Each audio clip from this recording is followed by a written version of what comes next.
This is FYI News 13, brought to you by SSPTV and the Hazleton Standard Speaker. For your information, a local music journalist was interested in the Shepton mine disaster because some people linked it to a song. When he started digging, he found a much more involved story. We'll talk with him next. Hello and welcome to FYI, your place for 24 hours of your hometown news and information.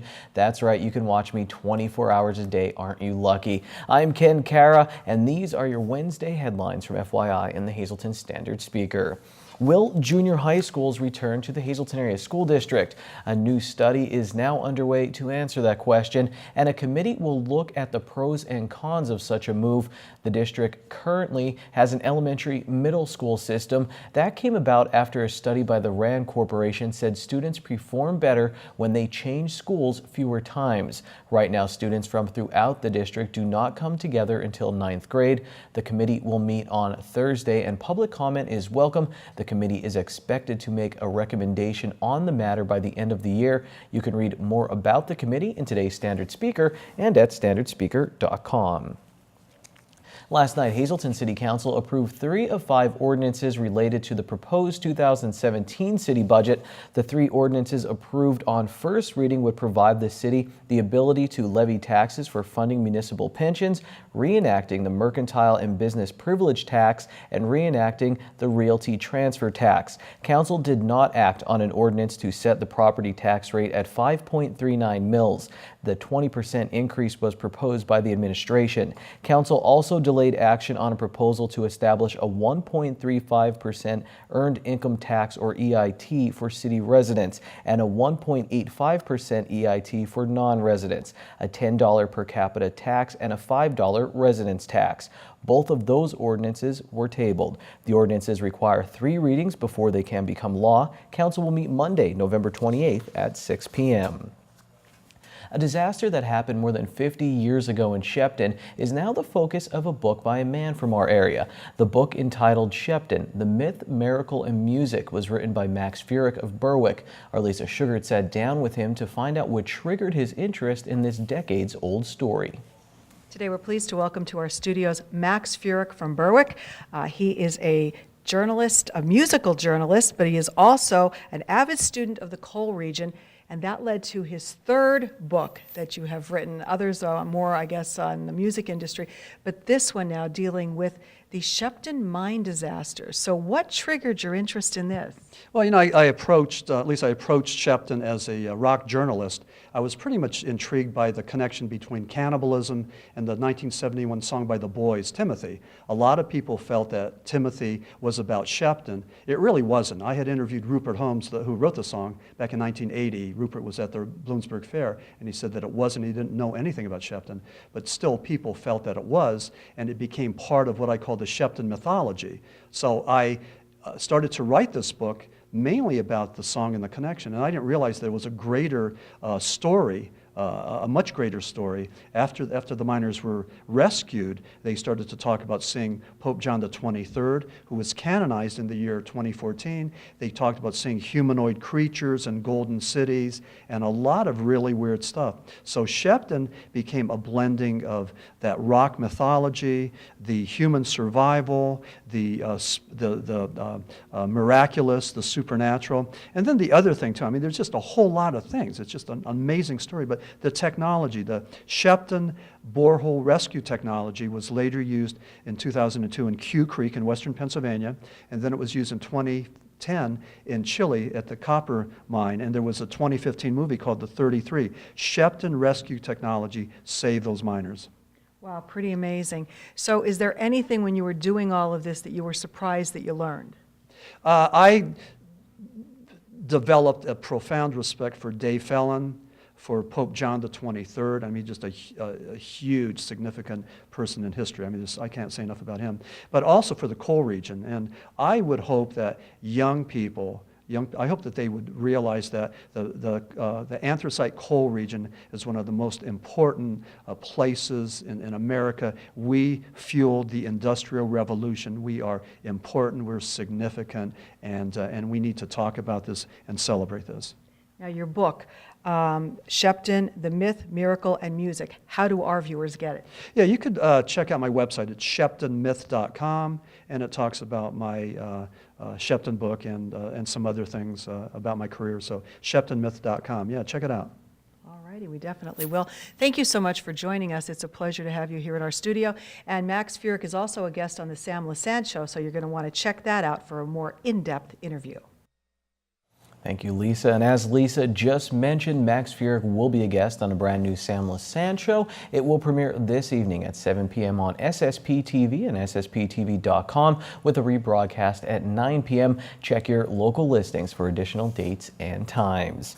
SSPTV is getting ready for the holiday season, and our popular holiday shopping shows are now in production. Here's a little sample. Get ready to sit back, relax, and watch from the comfort of your own home as Janine Mazurkevich showcases local businesses and provides great gift ideas as part of our holiday shopping series. And if your business would like to be a part of our holiday shopping tour, call Janine at 570-459-9813.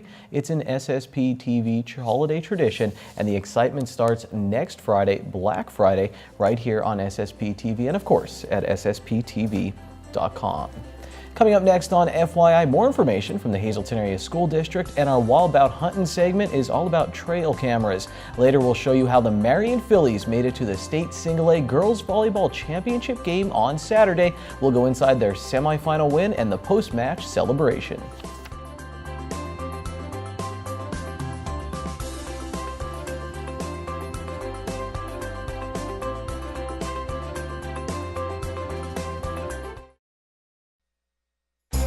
This is FYI News 13, brought to you by SSPTV and the Hazleton Standard Speaker.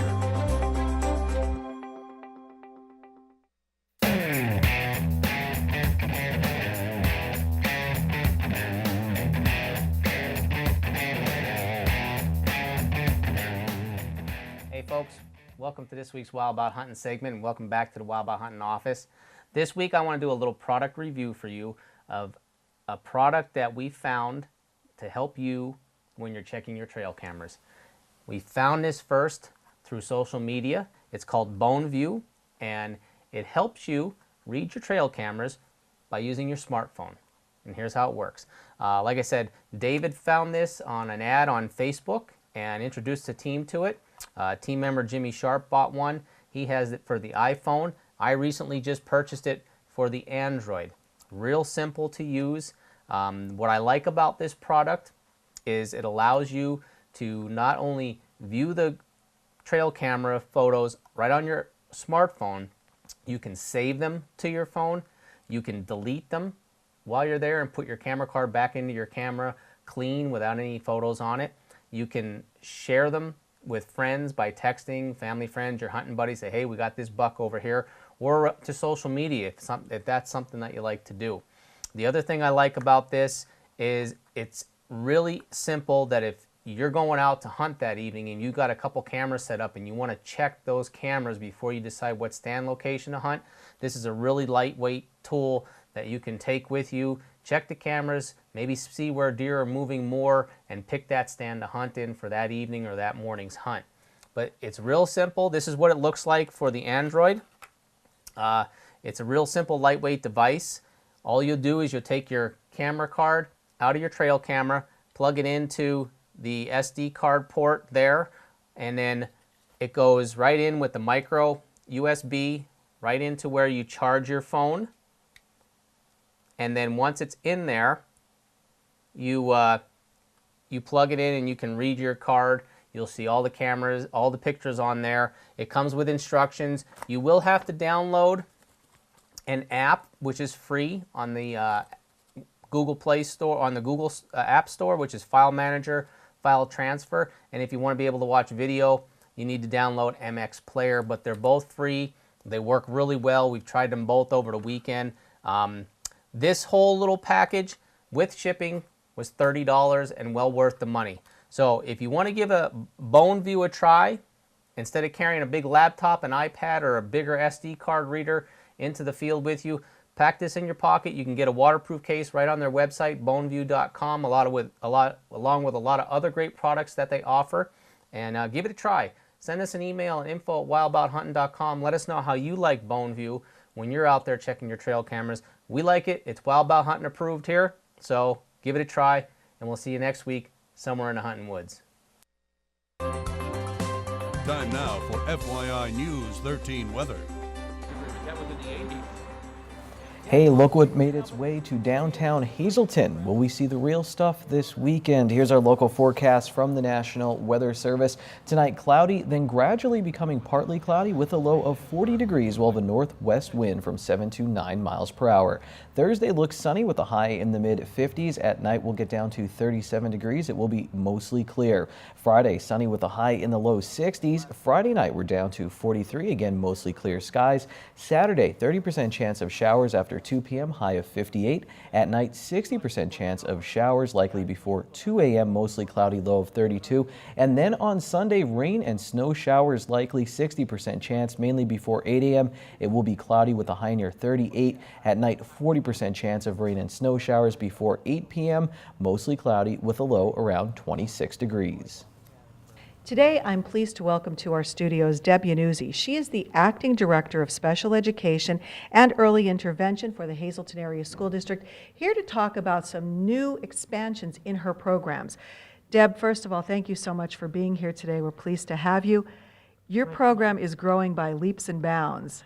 That is correct. We currently are serving about 1,400 school-age students with disabilities and approximately 900 students in our early intervention program. That's a lot, because we were talking, and that's a school district in itself. It sure is, and trust me, we have new students registering daily, and we have approximately 5 days from the moment they walk in to get them into an appropriate program in our school district, in our special education programs. Now, you told me that there have been some expansion of services, so I guess walk us through it all. How does this work? Certainly. Hazleton Area School District has the ability to provide the complete continuum of services for special education. As I said before, we currently serve approximately 1,400 school-age students. We bring them in we transition them from early intervention to school age at age 5. So they're beginning kindergarten with students with IEPs. An IEP, for anybody who doesn't know? I'm sorry, That's okay. certainly. An IEP is an individualized education program or plan.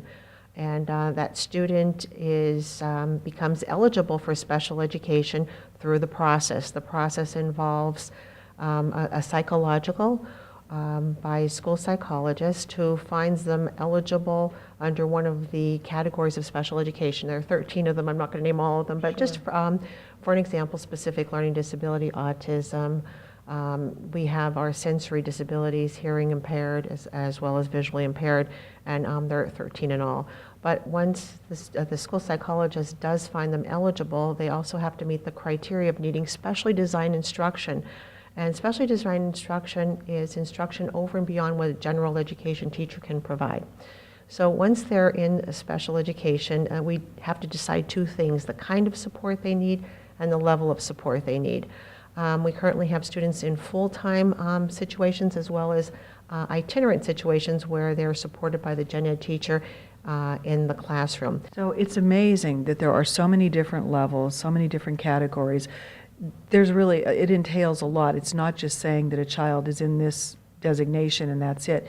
It's constantly needs to be, I guess, reevaluated. Certainly. Every one of our students with an IEP or individual educational plan is reviewed annually, meaning that there is current testing updated, and in each and every IEP meeting, we have to make sure that the program we're providing meets the needs of the student.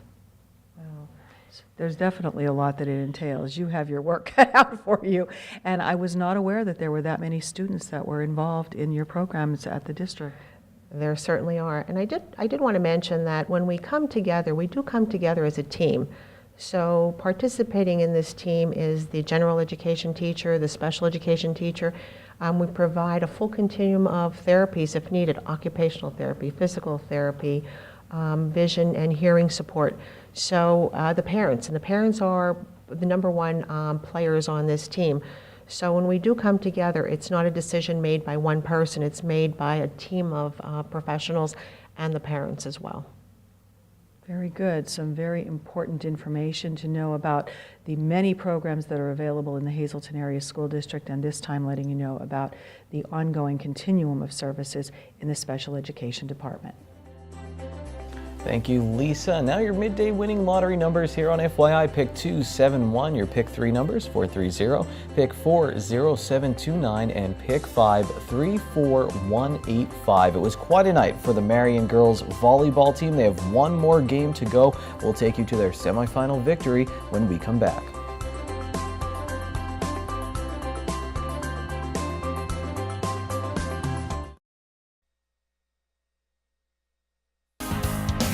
This is FYI News 13 Sports. It's getting to be the holiday season, and every year at this time, I love to hear the song This Little Light of Mine. My favorite rendition comes from the Marion Catholic girls volleyball team, and they are at their best right around state playoff time. The Phillies were singing very loudly before last night's victory in the state Single A semifinal. If you want to hear them sing, head to Richland High School in Johnstown this Saturday at 11 a.m. for the state championship game against Greensburg Central Catholic. Here's more from last night. It was a post-game circle of emotion. There was crying, laughing, and then cheering.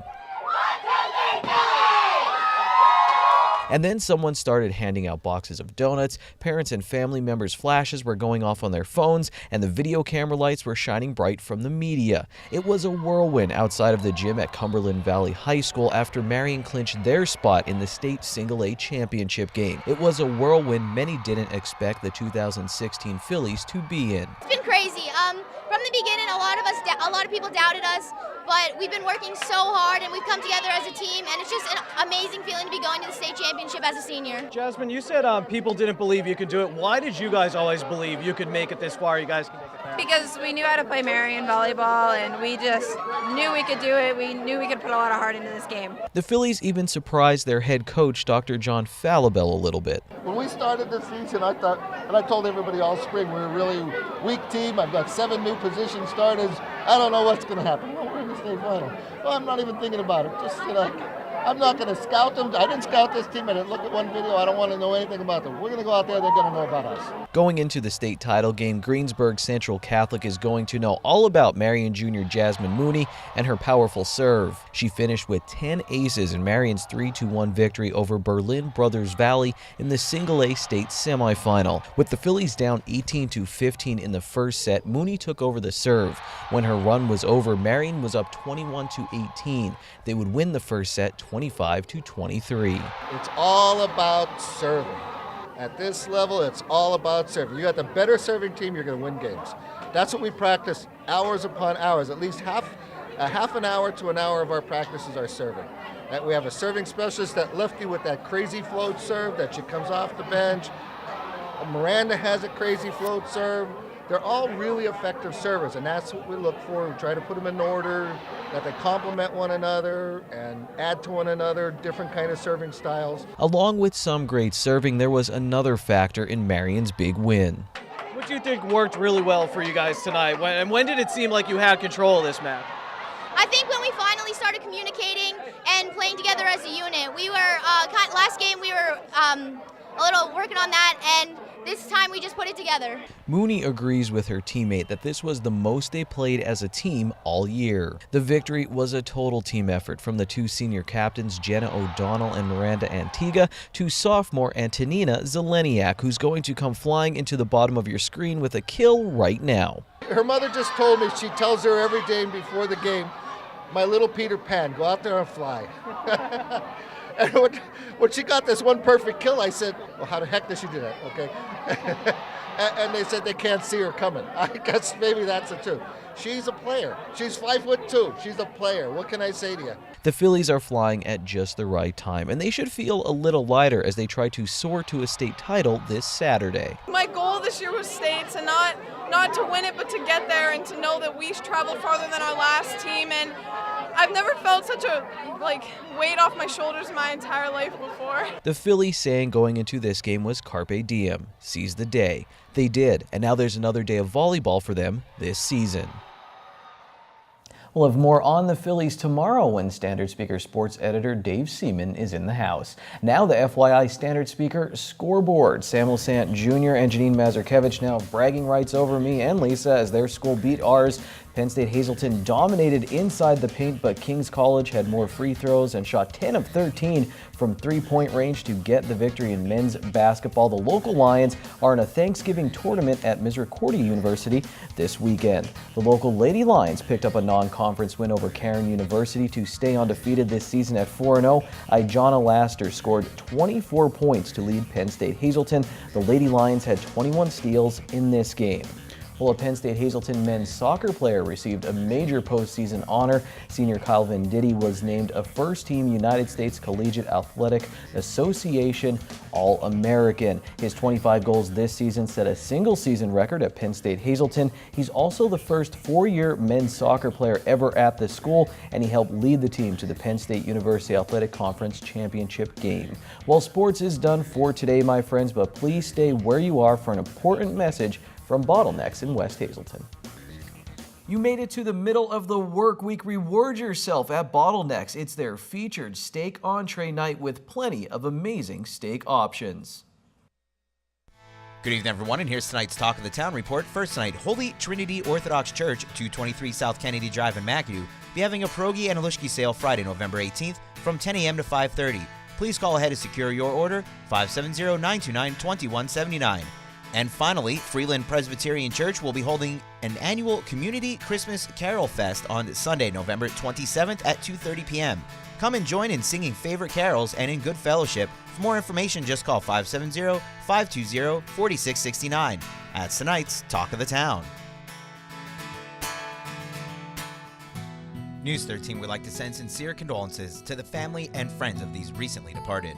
Arthur K. Bell of Freeland. Funeral is Friday at 10 a.m. from the Butler Chapel of the Cropton Hughes Funeral Home. Friends may call Thursday from 7 to 9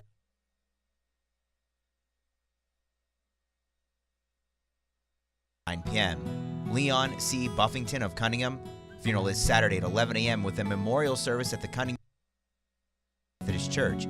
Friends may call Saturday from 10 to 11 a.m. The Harmon Funeral Home is assisting the family with the arrangements. Francis X. Bean of Whitehaven. Funeral is Friday at 9:30 a.m. from the Lehman Family Funeral Service. Friends may call Thursday from 5 to 8 p.m. and Friday from 9 to 9:30. Francis Becker of Whitehaven. Funeral is Saturday at 10 a.m. from the Lehman Family Funeral Home. Friends may call Friday from 4 to 7 p.m. and Saturday from 9:30 to 10. Helen M. Kokinda of Hazel Township. Funeral is Friday at 10:30 a.m. from the Harmon Funeral Home. Friends may call Friday at 10 a.m. Stephen R. Palco of Weatherly. Private arrangements are by the Philip J. Jeffries Funeral Home. And Helen Kleckner of McAdoo. Funeral is Friday at 10:30 a.m. from the Stanley E. Anilowski Funeral Home. Friends may call Friday from 9:30 to 10:30 a.m.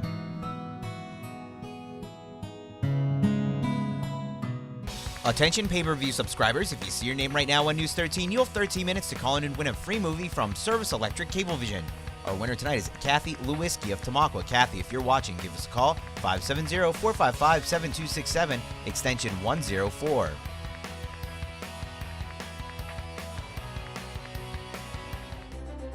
Remember to check out that Sam Lassant show tonight, and if you missed any of FYI, you can watch online, SSPTV.com, and also check out our Facebook page, facebook.com/FYI News 13. See you tomorrow. Take it easy, everyone.